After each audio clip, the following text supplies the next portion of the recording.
Hello दोस्तों, नमस्ते। आज अपन पढ़ेंगे कक्षा 8 की प्रश्नावली 3.4, जिसका पहला सवाल देखो कि बताइए कथन सत्य है या असत्य है। यानी ये जो दिए गए कथन हैं इनमें से कौन सा सत्य है और कौन सा असत्य है। पहला कथन है सभी आयत वर्ग होते हैं। ठीक है, तो देखो सभी वर्ग आयत वर्ग होते हैं क्या, तो अपन आयत बनाते हैं। आयत क्या होता है? जिसके आमने सामने की भुजा बराबर हो और प्रत्येक कोण 90 डिग्री का हो, इसको अपन क्या कहते हैं? आयत कहते हैं। अब अपन इसको वर्ग कह सकते हैं क्या? वर्ग क्या होता है? वर्ग की चारों भुजाएं बराबर होती हैं और प्रत्येक कोण 90 डिग्री का होता है। तो अब देखो इसका प्रत्येक कोण 90 डिग्री है, इसका भी प्रत्येक कोण 90 डिग्री है, लेकिन इसके आमने सामने की भुजा बराबर है, इसके आमने सामने की भुजा बराबर है, लेकिन इसकी जो चारों भुजाएं हैं वो चारों भुजाएं बराबर हैं, जबकि इसकी चारों भुजाएं बराबर नहीं है, आमने सामने की भुजा ही बराबर हैं। तो अपन आयत को वर्ग ही नहीं कह सकते, वर्ग को आयत जरूर कह सकते हैं। तो ये कथन अपना क्या होगा? असत्य होगा। दूसरा, सभी समचतुर्भुज समांतर चतुर्भुज होते हैं। तो देखो इसको समझने के लिए पहले अपन समचतुर्भुज बनाते हैं। समचतुर्भुज कैसे होता है? जिसकी चारों भुजाएं बराबर हो। ठीक है, और समांतर चतुर्भुज क्या होता है? जिसके आमने सामने की भुजा बराबर हो। अब समचतुर्भुज और देखो वर्ग और इसमें क्या अंतर है? वर्ग में 90 डिग्री का कोण होता है, इसमें प्रत्येक कोण 90 डिग्री होना आवश्यक नहीं है। हो सकता है लेकिन होना आवश्यक नहीं है। इसी तरह से आयत होता है, वो एक समांतर चतुर्भुज की तरह होता है। आयत में क्या होता है कि प्रत्येक कोण 90 डिग्री होता है और समांतर चतुर्भुज में प्रत्येक कोण 90 डिग्री होना जरूरी नहीं है। अब ये कह रहा है कि सभी समचतुर्भुज समांतर चतुर्भुज होते हैं। तो समचतुर्भुज क्या होता है? समचतुर्भुज के अंदर सभी समचतुर्भुज समांतर चतुर्भुज होते हैं। तो समांतर चतुर्भुज की परिभाषा देखते हैं क्या, कि आमने सामने की भुजा बराबर हो। ठीक है, तो इसके भी तो आमने सामने की भुजा बराबर है, तो अपन एक समचतुर्भुज को समांतर चतुर्भुज कह सकते हैं। तो ये कथन हो गया सत्य। सभी वर्ग समचतुर्भुज और आयत भी होते हैं। अब देखो वर्ग, ये अपना वर्ग, ये समचतुर्भुज भी होता है। क्यों? समचतुर्भुज की विशेषता क्या होती है कि चारों भुजाएं बराबर हो, तो इसकी चारों भुजाएं बराबर हैं, तो ये वर्ग है। और आयत, अब ये आयत की क्या है? आमने सामने की भुजा बराबर होती है, तो इसके भी आमने सामने की भुजा बराबर है। तो अपन वर्ग को समचतुर्भुज भी कह सकते हैं और अपन वर्ग को आयत भी कह सकते हैं। तो ये कथन भी हो गया सत्य। सभी वर्ग समांतर चतुर्भुज नहीं होते हैं। अब देखो वर्ग समांतर चतुर्भुज होते हैं कि नहीं होते हैं? अब समांतर चतुर्भुज होते हैं कि नहीं होते, इसके लिए समांतर चतुर्भुज की परिभाषा क्या? आमने सामने की भुजा बराबर हो। तो आमने सामने की भुजा बराबर इसकी है, तो कहने का मतलब है सभी वर्ग हैं वो समांतर चतुर्भुज हैं, लेकिन इसमें ये कह रहा है कि नहीं होते हैं। तो ये कथन असत्य है, क्योंकि सभी वर्ग समांतर चतुर्भुज होते हैं। ठीक है दोस्तों, अब देखो सभी पतंगें समचतुर्भुज होती हैं। अब देखो पतंग क्या होता है? पतंग की क्या है कि आसन भुजाएं बराबर होती हैं। जैसे ये दोनों भुजाएं बराबर होती हैं और ये दोनों भुजाएं बराबर होती हैं। जैसे ये 3 सेंटीमीटर, ये 3 सेंटीमीटर, ये 5 सेंटीमीटर, ये 5 सेंटीमीटर। तो अब ये क्या कह रहा है कि सभी पतंगें समचतुर्भुज होती हैं। अब समचतुर्भुज क्या है? समचतुर्भुज की तो चारों भुजाएं बराबर होती हैं, जबकि इसकी चारों बराबर नहीं होती हैं। तो इसका मतलब ये पतंगे समचतुर्भुज नहीं होते। ये कथन क्या है? असत्य है। ठीक है, अब देखो सभी समचतुर्भुज पतंगे होती है। अब समचतुर्भुज पतंगे होती है, समचतुर्भुज पतंगे होती हैं, तो पतंग की क्या परिभाषा है कि आसन भुजाएं बराबर हैं, तो इसकी बराबर है, ये इसके बराबर है और ये इसकी बराबर है। तो अपन क्या कह सकते हैं कि पतंग तो समचतुर्भुज नहीं हो सकता, लेकिन समचतुर्भुज पतंग हो सकता है। तो ये कथन सत्य हो गया। सभी समांतर चतुर्भुज समलंब होते हैं। अब समलंब क्या होता है? देखो समलंब का यहाँ चित्र बनाता हूँ मैं। समलंब चतुर्भुज किसे कहते हैं? समलंब चतुर्भुज उसे कहते हैं जिसमें एक जो जोड़ा होता है भुजाओं का वो एक दूसरे के समांतर हो, एक समांतर हो। अगर दोनों समांतर होंगे तो समांतर चतुर्भुज हो जाएगा। एक समांतर हो तो उसको क्या कहेंगे अपन? समलंब चतुर्भुज कहेंगे। अब देखो समलंब चतुर्भुज एक भुजाओं का जोड़ा समांतर हो, तो सभी समांतर चतुर्भुज समलंब होते हैं। तो देखो समलंब होते हैं तो समलंब में तो एक ही चाहिए, तो एक इसमें भी अवेलेबल है। तो अपन कह सकते हैं कि सभी जो समांतर चतुर्भुज हैं वो समलंब चतुर्भुज होते हैं। सभी वर्ग समलंब होते हैं। अब समलंब की क्या विशेषता? एक भुजाओं का जोड़ा समांतर, तो इसमें भी एक भुजाओं का जोड़ा तो समांतर उपलब्ध है ही। तो ये कथन भी हो गया सत्य और ये कथन हो गया सत्य। अब देखो अगला क्वेश्चन, अगला दूसरा क्वेश्चन क्या है? उन सभी चतुर्भुजों को पहचान कीजिए जिनमें। अब ये चतुर्भुजों की अपन पहचान करनी है और इसमें क्या है वो बताना है। जैसे दूसरे का पहला, चारों भुजाएं बराबर लंबाई की हो, यानी ऐसा चतुर्भुज अपन को देखना है जिसकी चारों भुजाएं लंबाई में बराबर हो। तो ये देखो क्या हो गया, एक तो बन गया वर्ग।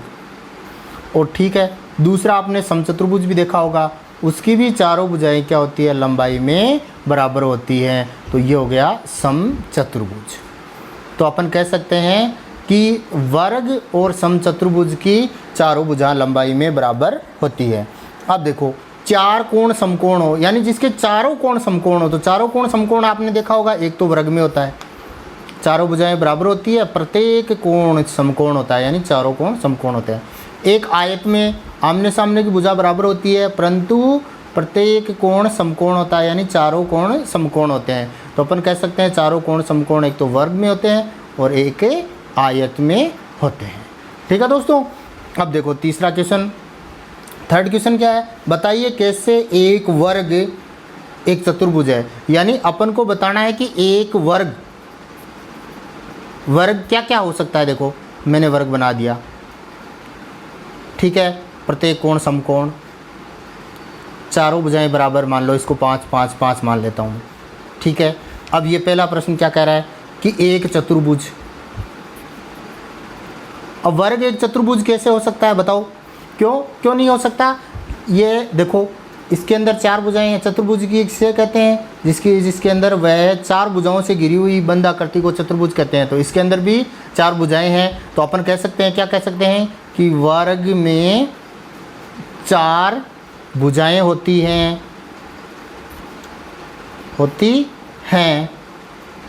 अतः इसे चतुर्भुज कह सकते हैं। ठीक है दोस्तों। अब देखो आगे वाला क्या कहता है, एक समांतर चतुर्भुज। बी वाला क्या कह रहा है, एक समांतर चतुर्भुज। अब समांतर चतुर्भुज मैंने बताया, समांतर चतुर्भुज में क्या होता है कि आमने सामने की भुजा समांतर होती है। तो आमने सामने की ये भुजा इसके समांतर है, ये भुजा इसके समांतर है। तो अपन कह सकते हैं कि वर्ग में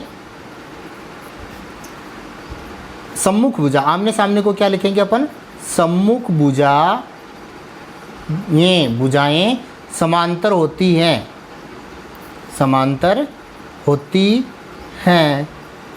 अतः वर्ग को समांतर चतुर्भुज कह सकते हैं। ठीक है दोस्तों, इसको आप पूरा लिख लेना आगे, मैं इसको बेसिकली समझा रहा हूँ। ठीक है, एक समचतुर्भुज। अब समचतुर्भुज किसे कह सकते हैं, समचतुर्भुज किसे कहते हैं, जिसकी चारों भुजाएं बराबर होती हैं। तो अपन लिख सकते हैं कि वर्ग की चारों भुजाएं माप में बराबर होती हैं,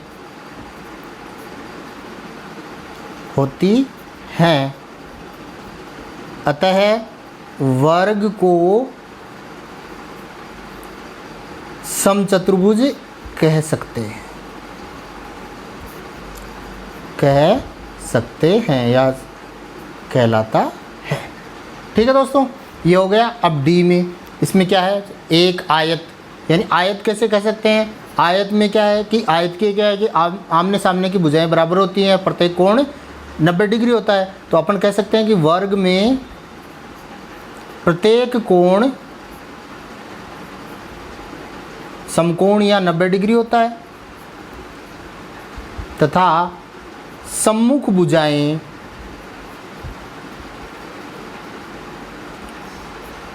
लंबाई में या माप में बराबर होती हैं,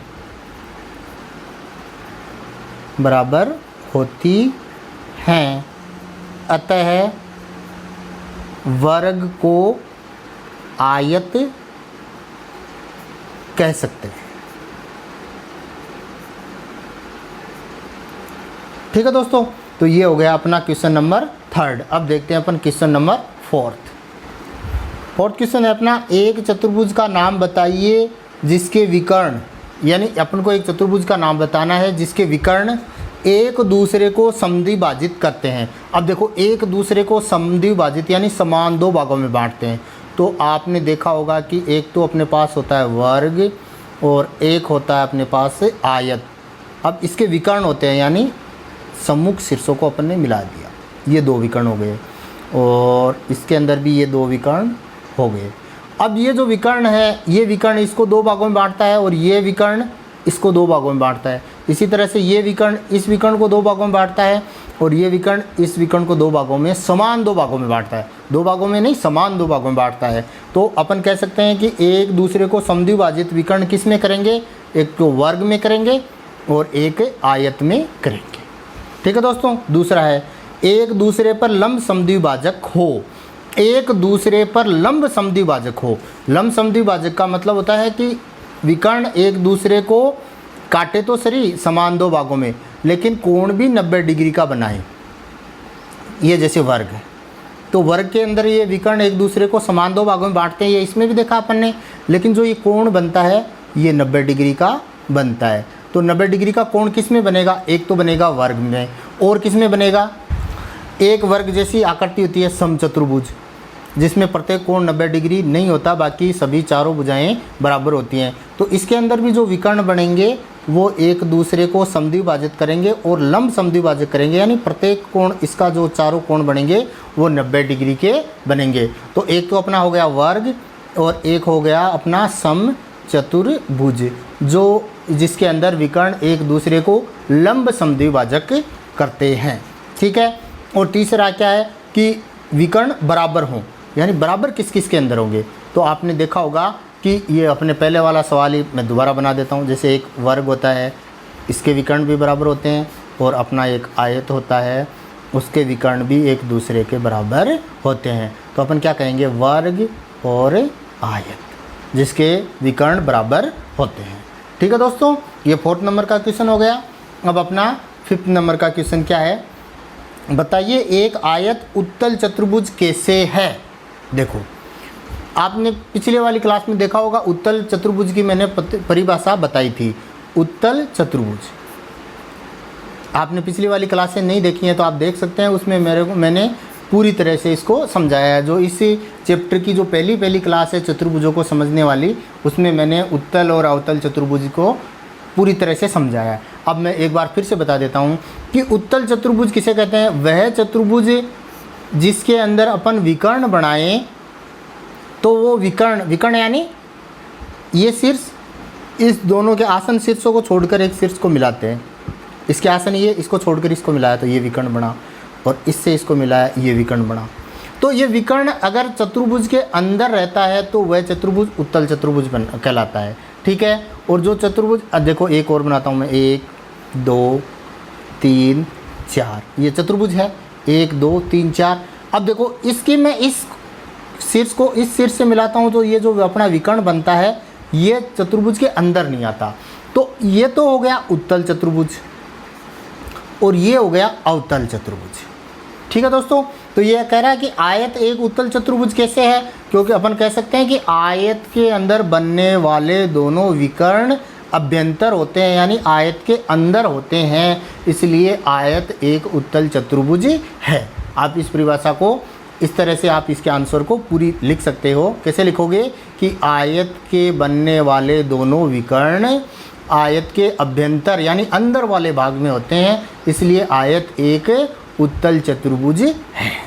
ठीक है दोस्तों। अब देखो लास्ट क्वेश्चन इस प्रश्नावली का, ABC एक समकोण त्रिभुज है, ये दो दे रखा है, फिर भी अपन इसको बनाते हैं।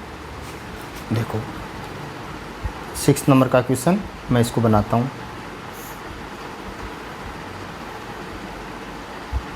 ये मैंने बना दिया, ये इसका नाम दे रखा है ABC। ठीक है। समकोण त्रिभुज है, यानी समकोण त्रिभुज यानी एक कोण समकोण। ठीक है। अब देखो, और O समकोण की सम्मुख भुजा का मध्य बिंदु है, यानी O है, ये समकोण के सामने वाली भुजा है, इसका मध्य बिंदु क्या है, O है। ठीक है। तो बताइए कैसे O A B और C से समान दूरी पर है। अब देखो अपन कैसे बताएंगे। अब देखो कि ये है, अब इसको अपन क्या करेंगे, इस जो BC जो भुजा है इसके समांतर भुजाएं खींचेंगे इस तरह से, खींच दी, और AB के समांतर भुजा भी अपन एक खींचेंगे, यानी इसको अपन आयत बनाएंगे। इस बिंदु को मैंने नाम दे दिया D। ठीक है, अब देखो ये ABCD जो अपना एक चतुर्भुज बना है, इसका एक विकर्ण हो गया AC, और अपन इसका दूसरा विकर्ण खींच सकते हैं। ये जैसे ये भुजा तो इसने खींच ही रखी है, इसको आगे मिला देते हैं। अब देखो, अब ये अपने पास क्या बन गया, ये अपने पास क्या बन गया, आयत है। तो अब ये पूछ रहा है कि AO है वो A, B और C से समान दूरी पर है अथवा नहीं है। देखो अपन इसको बताएंगे कैसे बराबर है, तीनों बिंदुओं से बराबर कैसे है। तो ये देखो अपन ने एक आयत बना लिया, तो अपन ने आयत बनाया तो क्या किया, मैंने कहा कि BC जो भुजा है इसके समांतर मैंने क्या खींची, AD या DA, कुछ भी लिख सकते हो आप। ठीक है, और जो AB भुजा है मैंने इसके समांतर क्या खींची, CD या DC। ठीक है, अब मैंने खींच दी। अब ये समांतर है और इसका क्या है, प्रत्येक कोण क्या है, 90 डिग्री है। तो अतः दी गई आकृति आयत है। ये जो अपन ने आकृति बनाई है क्या बन गई, आयत बन गई। तो आयत के अंदर क्या होता है, आयत के अंदर जो विकर्ण होते हैं वो एक दूसरे को समद्विभाजित करते हैं। तो यानी ये विकर्ण है, एक तो विकर्ण बराबर होते हैं, एक समद्विभाजित होते हैं। तो मान लो कि ये विकर्ण 5 सेंटीमीटर 10 सेंटीमीटर का मानो, देखो इसको समझो आराम से, ये विकर्ण कितना है, 10 सेंटीमीटर का है। देखो ये विकर्ण पूरा 10 का हुआ, तो ये कितना बचा, 5, और ये कितना बचा, 5। और ये विकर्ण, दोनों विकर्ण बराबर होते हैं, तो ये विकर्ण भी 10 का है, तो ये कितना बचा, 5, और ये कितना बचा, 5। अपना बिंदु O है ये। अब देखो O से A की दूरी 5, O से B की दूरी 5, O से C की दूरी 5। तो अपन को यही तो सिद्ध करना था। तो अपन क्या लिखेंगे कि आयत के दोनों विकर्ण लंबाई में या माप में बराबर होते हैं तथा एक दूसरे को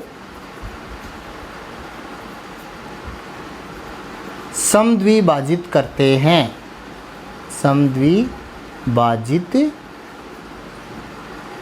करते हैं। ठीक है, तो दोनों लंबाई में बराबर हैं, यानी 10-10 के हैं मान लेते हैं अपन एक बार। तो एक दूसरे को समद्विभाजित करेंगे तो 5 ये बचेगा, 5 ये बचेगा, 5 ये बचेगा और 5 ये बचेगा। तो अपन कह सकते हैं अतः O से A बराबर होगी किसके, OB के, और बराबर किसके होगी, OC के। तो अपन कह सकते हैं अतः भुजा OA बराबर OB बराबर OC इति सिद्धम।